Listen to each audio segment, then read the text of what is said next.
Yesterday morning, the United States found itself at the center of an extraordinary international moment as an emergency meeting of the United Nations Security Council was convened to address rapidly escalating concerns involving American foreign policy. As Secretary Rubio stated just yesterday, this is the Western Hemisphere. This is where we live. And we're not going to allow the Western Hemisphere to be used as a base of operation for our nation's adversaries and competitors and rivals of the United States.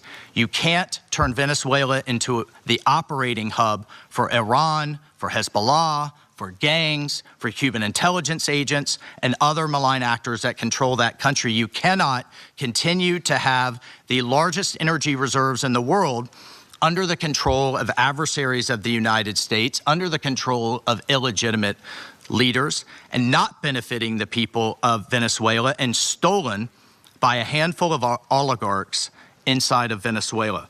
But it doesn't stop there. At the same time, President Donald Trump was highly active on social media, posting dozens of messages focused largely on grievances related to the 2020 election. The overlap of these two events, an intense online outpouring from the president and a rare emergency session at the UN, created a striking contrast that drew global attention. Thank you for your courage, and thank you for shedding a light on the true atrocities of the illegitimate Maduro regime. This past weekend, colleagues, the United States successfully carried out a surgical law enforcement operation facilitated by the U.S. military against two indicted fugitives of American justice, narco-terrorist Nicolas Maduro and Celia Flores.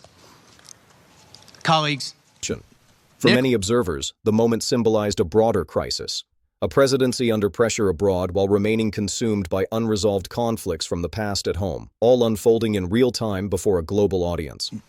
Nicolas Maduro is responsible for attacks on the people of the United States, for destabilizing the Western Hemisphere, and illegitimately repressing the people of Venezuela. As Secretary Rubio has said, there is no war against Venezuela or its people. We are not occupying a country. This was a law enforcement operation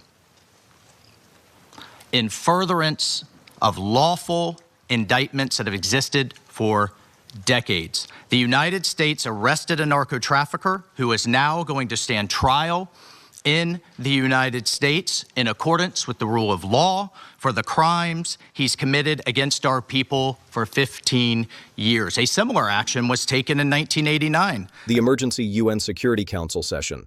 The United Nations Security Council does not convene emergency sessions lightly, and this one was called amid widespread concern over U.S. actions in Venezuela and their implications for international stability.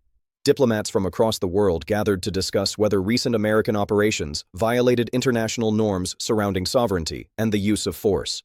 The meeting itself was notable not only for its urgency, but for the unusually unified tone of concern expressed by multiple countries, including some traditionally aligned with Washington. As statements were delivered, it became increasingly clear that this was not a routine disagreement, but a serious challenge to the credibility of the United States within the international system it once helped build.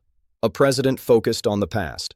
While diplomats debated present-day risks to global stability, President Trump's public communications were dominated by renewed assertions about the 2020 election. These claims, which have been repeatedly rejected by courts and election officials, resurfaced at a moment when international focus was fixed on U.S. conduct abroad.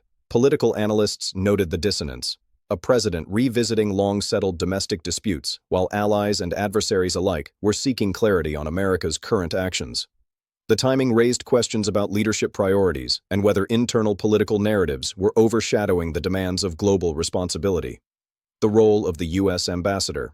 During the Security Council session, the U.S. ambassador delivered remarks that immediately drew international attention, particularly statements emphasizing American dominance in the Western Hemisphere.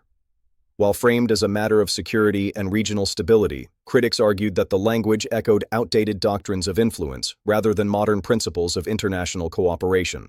For many diplomats, the remark suggested a worldview rooted in unilateral authority rather than mutual respect, reinforcing concerns that the United States was drifting away from the norms it once championed within multilateral institutions. Venezuela at the center of the storm. Venezuela, long a focal point of geopolitical tension due to its political crisis and vast energy resources, became the central issue of the debate. U.S. officials described recent actions as targeted, lawful measures aimed at individuals accused of serious crimes. However, other nations questioned whether such operations crossed the line into intervention. The distinction between law enforcement and military action became a central point of contention, with critics arguing that the scale and method of U.S. involvement blurred that line beyond recognition, potentially setting a dangerous precedent. Competing interpretations of legality. At the heart of the controversy was a fundamental disagreement over international law. U.S. representatives argued that long-standing indictments and security concerns justified their actions, portraying them as limited and necessary. In contrast, numerous Security Council members emphasized that international law prioritizes sovereignty and prohibits the use of force without clear authorization. This clash highlighted a deeper issue: whether powerful nations can unilaterally redefine legal boundaries when strategic interests are at stake, or whether global rules apply equally to all states. China's sharp rebuttal. China's representative delivered one of the strongest responses, expressing deep concern and urging the United States to adhere to the UN Charter. The statement emphasized that unilateral actions risk destabilizing entire regions and undermining international order. While geopolitical rivalry between Washington and Beijing is nothing new, the tone of China's remarks suggested an opportunity to position itself as a defender of international norms, particularly in the eyes of countries wary of great power interventionism. Silence and distance from allies. Perhaps most striking was the relative absence of vocal support for the United States from its traditional allies during the session. Rather than defending Washington, several allied nations either remained silent or expressed concern in carefully measured language. This hesitation was widely interpreted as discomfort with the direction of U.S. policy. For observers, the moment underscored a growing distance between the United States and partners who once reflexively stood by it in international forums. Denmark's firm defense of sovereignty. Denmark's statement resonated strongly, particularly given recent tensions surrounding Greenland. The Danish ambassador emphasized that sovereignty and territorial integrity are non-negotiable principles under international law, applying universally without exception. The clarity of this message was notable, signaling that even close allies were prepared to publicly challenge the United States when foundational norms appeared threatened. The speech reinforced the idea that alliances are built not only on shared interests, but on shared respect for rules. Russia turns the tables. Russia's intervention added another layer of irony to the proceedings. Moscow, often criticized for its own violations of sovereignty, seized the moment to highlight what it described as American hypocrisy. By referencing Washington's long-standing advocacy for a rules-based order, the Russian ambassador argued that U.S. actions undermined its moral authority. While many viewed the remark skeptically given Russia's record, they nevertheless illustrated how U.S. conduct can be leveraged by rivals to weaken its global standing. A unified Latin American response. Beyond the Security Council chamber, several Latin American nations issued joint statements condemning any external interference in Venezuela's political future. These countries stressed that regional stability depends on respect for self-determination and warned against actions that could inflame tensions across borders. For the United States, the regional backlash was particularly significant, suggesting that policies intended to assert influence may instead be accelerating diplomatic isolation in its own hemisphere. The erosion of moral authority. Taken together, the reactions at the UN painted a troubling picture for American leadership. Moral authority, once one of the United States' most powerful tools, appeared diminished as accusations of double standards gained traction. When nations are perceived as selectively applying principles, their ability to persuade others weakens. This moment demonstrated how quickly credibility can erode when actions conflict with long-standing rhetoric about law, order, and international cooperation. Domestic and global consequences. The international fallout is likely to reverberate back home. Foreign policy decisions rarely remain confined to distant capitals. They shape economic relations, security partnerships, and domestic political debates.